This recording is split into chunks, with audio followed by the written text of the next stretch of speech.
Sayın Hacıoğulları. Sayın Başkan, çirkinlik bu kez kötü bir karikatür dergisi üzerinden geldi.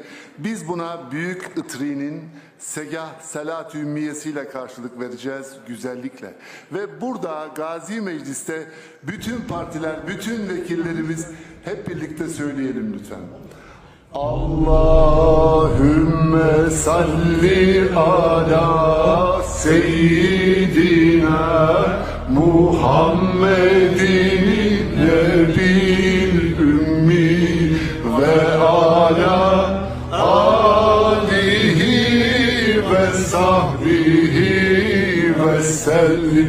Allahümme salli ala seyyidina Muhammedin nebil ümmi ve ala alihi ve sahbihi ve sellim.